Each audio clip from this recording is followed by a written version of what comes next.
So hello everyone, welcome back to another renegade immortal video. और पिछले video में मैंने आप लोगों को बताया था कि किस तरीके से हम लोगों का लौंडा एक नए रेन सेलेस्टियल स्वॉर्ड को वहां पे हासिल करता है। इसके साथ ही वहां पर ऑल सीज से कुछ पावरफुल कल्टीवेटर्स को दिखाया गया। एग्जैक्टली वो है या फिर नहीं तुम्हें पता चल जाएगा, इसी वीडियो में जाकर चेकआउट कर लो अगर तुमने नहीं देखी है तो, वरना बाद में मत बोलना कि स्टोरी थोड़ी सी समझ नहीं आ रही। तो चलिए आज की इस वीडियो को बिना किसी देरी के शुरू करते हैं।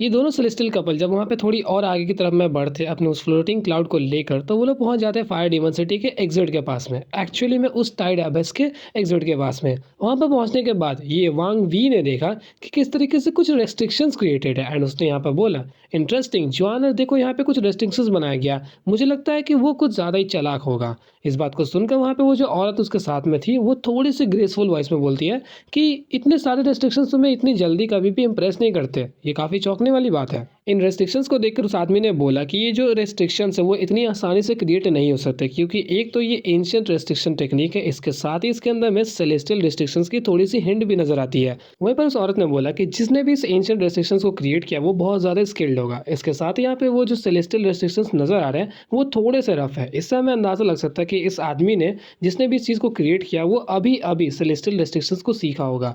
तो उस आदमी ने बताया कि ये जो कल्टीवेटर है उसकी कल्टीवेशन ऑलमोस्ट 10,000 सालों से भी ज़्यादा हो सकती है, क्योंकि जिसने भी इस रेस्ट्रिक्शंस को क्रिएट किया उसके लिए अच्छी खासी एक्सपीरियंस की ज़रूरत पड़ेगी।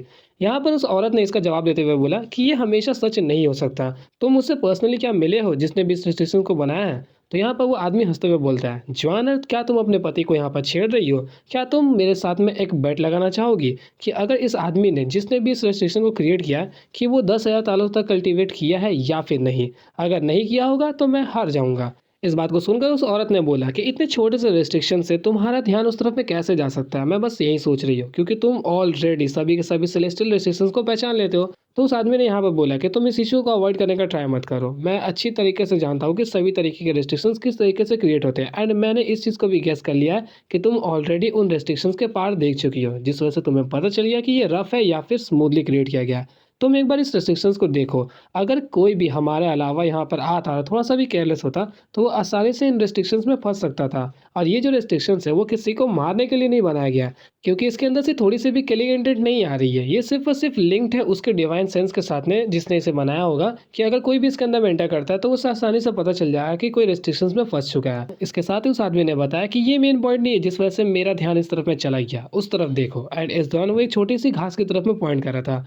उसने बताया कि अगर मैं गलत नहीं हूँ तो ये जिसने भी रेस्ट्रिक्शन को यहाँ पे क्रिएट किया है वो एक चेन की तरह है। एक्चुअली में ये सभी के सभी एक दूसरे के साथ में लिंक्ड है। अगर हम लोग किसी के भी अंदर में एक बार फंसते तो सभी के सभी एक्टिवेट हो जाते हैं, एंड उस आदमी को इस बारे में पता चल जाता। इसके साथ ही उसने ये भी बोला कि रेस्ट्रिक्शंस को किस जगह पर बनाते हैं उसके अकॉर्डिंग हमें उसकी क्वालिटी पता चलती है। अगर उसे हवा में बनाया गया तो वो एक लो लेवल मेथड है, अगर उसे किसी ऑब्जेक्ट के अंदर बनाया गया तो वो मिड लेवल है। लेकिन एक बार तुम इस घास को ध्यान से देखो। फिलहाल वो औरत उस घास की तरफ में नहीं देख रही थी, बल्कि वो थोड़ी सी चौंकी हुई थी, क्योंकि वो वांगवी को ऑलरेडी काफ़ी सालों से जानती है, क्योंकि ऑफकोर्स वो उसका हस्बैंड है। लेकिन जब भी बात रेस्ट्रिक्शंस की आती है तो ये पूरी तरीके से चेंज हो जाता है। और वो अच्छी तरीके से जानती थी कि वांगवी किसी भी नॉर्मल रेस्ट्रिक्शन की तरफ में इतना अट्रैक्ट नहीं होता। अगर उसे इस रेस्ट्रिक्शन के अंदर में कुछ भी नजर आ रहा है तभी जाके वो इतना ज़्यादा अट्रैक्ट हो रहा होगा। एंड जब उसने उस घास को देखा तब उसे भी थोड़ी सी चीज़ें अजीब लगती है, एंड उसकी आंखें वहाँ पे पूरी तरीके से खुल गई। वो थोड़ा सा चौंकते हुए बोलती है यहाँ पर कि ये जो घास है इसके अंदर में थोड़ी सी फॉल्सनेस है विथ ट्रूथ।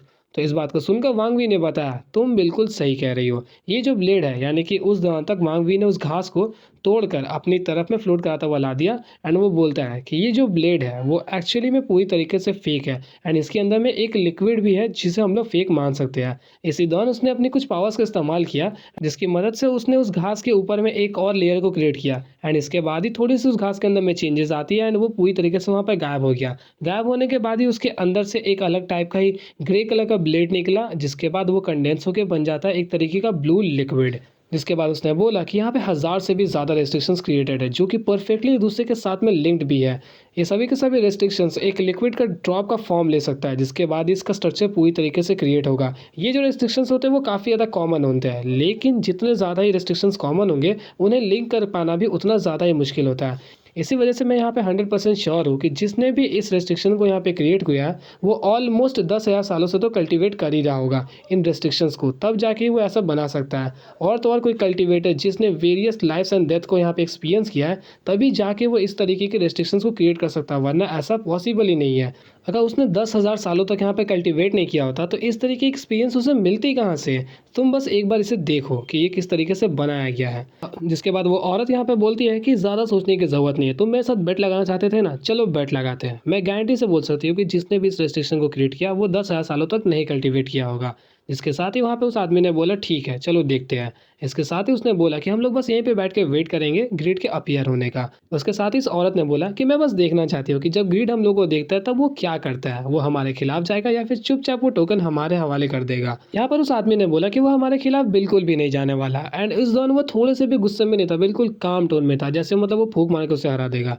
इसी दौरान हमें एक नरेशन के जरिए बताया जाता है कि किस तरीके से ग्रिड जब इस एंशिएंट डिमोनिक स्पिरिट लैंड के अंदर में एंटर किया, तब उसी दौरान से इन सेलेस्टियल कपल्स को पता था कि वो इसके अंदर में एंटर कर चुका है। इसके साथ ही वो जो हज़ारों सालों से इसके अंदर में घूम रहे हैं, तो उन्होंने कई सारे फेक केव्स को यहाँ पे कल्टीवेट किया, मतलब ढूंढा। एंड उसके अंदर में कई सारे उन्हें ट्रेजर्स भी मिले, जिसके साथ ही उनकी जो कल्टीवेशन थी वो बहुत ज़्यादा तो बढ़ गई।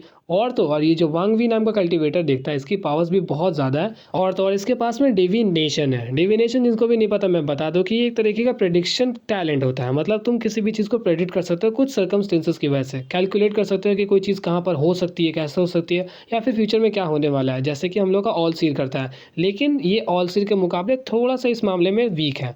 इसके साथ ही इन लोगों को इस टोकन के बारे में भी पता चल चुका था, लेकिन ये लोग किसी सर्कमस्टेंसेस की वजह से वो टाइड एबस के अंदर में जाकर उसे नहीं निकाल पाते। लेकिन इन्हें ग्रिड के बारे में अच्छी तरीके से पता था, तो इन्होंने प्लान बनाया कि ये लोग यहीं एग्जिट पर रुक के ग्रिड का बस वेट करेंगे। जिसके बाद ही हम लोग को वापस से सीन दिखाया जाता है वांगलिंग का, जो कि उसी सेलेस्टियल स्वॉर्ड के ऊपर में अभी भी बैठ कर ट्रैवल कर रहा था। एंड ये दोनों यानी कि वांगलिन और जोई काफ़ी तेज़ी से एग्जिट की तरफ में बढ़ रहे थे। बढ़ते हुए वो लोग सडनली पहुंच जाते हैं उस पर्पल मिस्ट के पास में। इस पर्पल मिस्ट को देखकर वहाँ पे जोई रुक जाता है, इंक्लूडिंग यहाँ पे वांगलिन भी थोड़ा सा चौंक गया। जोई ने यहाँ पे बताया कि उसकी डिवाइन सेंस, एक्चुअली में स्वॉर्ड डिवाइन सेंस, वो इस पर्पल मिस्ट के आर पार नहीं जा पा रही है, लेकिन वो इतना अंदाजा लगा सकता है कि इसके अंदर में कुछ कल्टीवेटर्स फंसे हुए हैं। एग्जैक्टली कितने ज़्यादा वो नहीं बोल पाता है, लेकिन जब ये बात को सुनता है वांगलिन कि यहाँ पे कुछ कल्टीवेटर्स फंसे हुए हैं, तो उसके मन में बस एक ही ख्याल आता है, मुरंगजुगो एंड वो दोनों और थे जो कि पहले वांगलिन से मिले हुए थे, कहीं ये लोग उसी के अंदर में तो नहीं। एंड इसी दौरान जब वो लोग इस पर्पल मिस्ट के बारे में सोच रहे थे, तभी हम लोग को उस पर्पल मिस्ट की दूसरी तरफ का सीन दिखाया जाता है, जहाँ पर कई सारे मस्कीटो बीस्ट थे। एंड ये सभी मस्कीटो बीस्ट बिल्कुल ऑलमोस्ट सिमिलर दिखते थे, जो कि वांगलिन के जैसा है, लेकिन कुछ लोग काफ़ी ज़्यादा अलग थे। कुछ लोगों के ऊपर में तो वो ग्रे कलर था और कई सारे थ्रोन्स भी निकले हुए थे, जो कि इन्हें और भी ज़्यादा भयानक बना देती है। लेकिन इनके अंदर में एक सिमिलैरिटी थी, जो कि हम लोग के वांगलिन के मस्कीटो बीस्ट से बिल्कुल अलग था। इनका पेट पिचका हुआ है, मतलब ये लोग काफ़ी दिनों से भूखे हैं, कुछ भी मिलेगा ये लोग दरिंदों की तरह उन्हें नोच के खा लेंगे, जिस वजह से ये लोग यहाँ पे काफ़ी ज़्यादा फ्रस्ट्रेटेड भी है। यहाँ पर हम लोग को एक सीन दिखाया जाता है कि ये सभी जो मस्कीटो बीस्ट है उस पर्पल मिस्ट के अंदर में एंटर नहीं कर रहे, बल्कि एक जगह पे झुंड बना के बैठे हुए हैं, बस इनका शिकार का इंतजार है। इसी दौरान यहाँ पे इनके बीच छोटी सी नोक-झोंक हो जाती है, मतलब किसी वजह से एक मस्कीटो बीस्ट ने दूसरे को धमका दे दिया, जिसके बाद उन दोनों के बीच में लड़ाई स्टार्ट हो गई। एंड उन दोनों की लड़ाई इतनी ज़्यादा हद तक बढ़ जाती है कि एक ने दूसरे को मार दिया। इसके साथ ही उन दोनों की लड़ाई की वजह से आसपास में एक और कुछ झमेला हो गया। एंड ऐसे करते हुए कई सारे मस्कीटो बीस्ट एक दूसरे के ऊपर में चढ़ चुके थे। ये सभी मच्छर कुत्तों की तरह वहाँ पर लड़ रहे थे। इन लोगों के बीच की जो लड़ाई थी वो और भी ज़्यादा फियर्स हो गई। ये सभी लोग झुंड में है, मतलब तुम्हें एक चीज़ का अंदाज़ा लग चुका होगा कि इनके बीच में एक मालिक यानी कि इन लोगों का लीडर ज़रूर होगा। एंड इसी दौरान जब ये लोग यहाँ पर लड़ रहे थे, तो उनके उन झुंड के अंदर से जो लोग नहीं लड़ते, उनके अंदर से तकरीबन 100 फीट की दूरी से वहाँ पे एक पर्पल कलर का मस्कीटो बीस्ट बाहर की तरफ में आता है। और इस मस्कीटो बीस्ट के सिर के ऊपर में 7 गोल्डन नीडल्स वहाँ पे लगे हुए थे, एक तरीके का क्राउन बन गया था। इसी दौरान इसने जैसे ही इनके ऊपर में चिल्लाया, तो ये सभी मस्कीटो बीस्ट जो कि आपस में कुत्तों की तरह लड़ रहे थे, वो सभी के सभी शांत हो गए। जिसके बाद ये मस्कीटो बीस्ट वापस से उन्हीं के झुंड के बीच में बिल्कुल चला जाता है जहाँ से वो पहले आया था। इसी दौरान हम लोगों को दिखाया जाता है ग्रिड को। ग्रिड ने अपनी आंखें खोला और अपने बारे में सोचने लगता है कि किस तरीके से उसने अपने 7 मैजिकल नीडल्स का इस्तेमाल किया इन सभी मस्कीटो बीस्ट के लीडर को वहाँ पे कंट्रोल करने के लिए। वो इन मस्कीटो बीस्ट से पहले भी मिल चुका है, वो कब थोड़ी देर में तुम्हें पता चल जाएगा। लेकिन इस दौरान इसका प्लान था कि जो मस्कीटो बीस्ट इकट्ठा एक साथ में लड़ते हैं, इनकी पावर्स ऑलमोस्ट इतनी ज़्यादा है कि वो ग्रिड को तो हरा ही सकते हैं, लेकिन इसके साथ इनके पास में वो कैपेबिलिटी है कि ये लोग लिन तियानो के साथ में भी 2-2 हाथ कर ले। जिस वजह से ग्रीड का कुछ और ही प्लान था कि वो लिंग त्यानो के साथ में इन्हें लड़ाएगा। इसी के दौरान हमें पता चलता है कि एक्चुअली में ग्रीड हम लोगों का कैसा कल्टीवेटर है। इसका बस एक ही मोटिव है, ये एक प्लैनेट से दूसरे प्लैनेट हमेशा घूमते फिरते रहता है। क्यों? क्योंकि इन्हें खजानों की तलाश में, ये कभी भी एक जगह पे रुकता नहीं है। एंड इसी वजह से यहाँ पर बोला जाता है कि जहाँ खजाना वहीं ग्रीड। इसी बीच एक खजाने को लूट कर ये कहीं से भाग रहा था, चोर है साला और कुछ नहीं है। जिस वजह से इसके पीछे में कल्टीवेटर पड़ी है, इसकी जान के पीछे। जैसे हम लोग के सीतूनंद भी इसके मारने के पीछे पड़े हुए हैं, उसी तरीके से कई सारे कल्टीवेटर्स। तो जब वो कल्टीवेटर से भगा रहा था, तब ये एक ट्रांसफर एरे के अंदर में एंटर किया एंड वो ट्रांसफर हो जाता है एक ग्रे फॉग टाइप की जगह के ऊपर में, जहाँ पर एक पर्पल प्लैनेट था। एंड उसके ऊपर में उसने पहली बार अनलिमिटेड तादाद में इस मस्कीटो बीस्ट को देखा, जिसे देखने के बाद इसकी बहुत ज़्यादा फट गई, इतनी ज़्यादा फट गई कि वो जो ट्रांसफर एरे से वहाँ पर वो ट्रांसफ़र हुआ था ना, वो वापस से उसी ट्रांसफर एरे से वो वापस आ गया। क्योंकि वो उस कल्टीवेटर के साथ में लड़ सकता है जो कि इसके पीछे पड़ा हुआ है, लेकिन उन मस्कीटो बीस्ट के साथ में ये बिल्कुल भी पंगा नहीं लेना चाहता। जिसके बाद ग्रिड अब जब ये स्टाइड एबिस के अंदर में एंटर किया, तब उसे फिर से यही मस्कीटो बीस्ट यहाँ पे एनकाउंटर हुए। लेकिन इस दौरान ये सभी के सभी मस्कीटो बीस्ट हाइबरनेशन में थे। यहाँ पे तुम्हें पता होगा कि कई सारे क्रैक्स हैं, तो उन्हीं क्रैक्स के अंदर में मस्कीटो बीस्ट भी थे। तो इसके दिमाग में उसी दौरान एक प्लान आता है। ये क्या किया कि चुपचाप उनके अड्डे पर गया एंड वहाँ पर मस्कीटो बीस्ट का जो लीडर है उन्हें ढूंढना स्टार्ट कर दिया। ढूंढने के बाद वो इतनी शांति से जाता है ना, क्योंकि वो नहीं चाहता था कि इनकी नींद एक बार खुल जाए। उसने जैसे ही उसके लीडर को ढूंढ लिया, तो अपने 7 नीडल्स का इस्तेमाल करके उसे ट्रैप कर लेता है। जिसके बाद जैसे ही वो वहाँ से भागने का ट्राई करता है, तभी सडनली यहाँ पे चेन लॉन्ग का भी ग्रुप आ गया। ये सभी के सभी लोग उस जगह पे फंस गए। उसके बाद से ये जो पर्पल मिस्ट है जिसके अंदर में ग्रीड अभी बैठा हुआ है, ये उसका एक अड्डा बन गया। इसी दौरान यहाँ पे ग्रीड एक बात के बारे में सोचता है, वो कहता है कि लिंग त्यानो के सभी डिसाइपल्स एक नंबर के कबाड़ है, सिर्फ इस चेन लॉन्ग को छोड़ के। जब से मैं इस जगह पर आया हूँ डिमोनिक स्पिरिट लैंड के अंदर में, मुझे ये बात अच्छी तरीके से पता चल चुका है कि वो जो टोकन है वो इसी पर्पल मिस्ट के अंदर में है, जिसके ऊपर में लिंग त्यानो और ऑल सीर की नजरें पड़ी हुई है।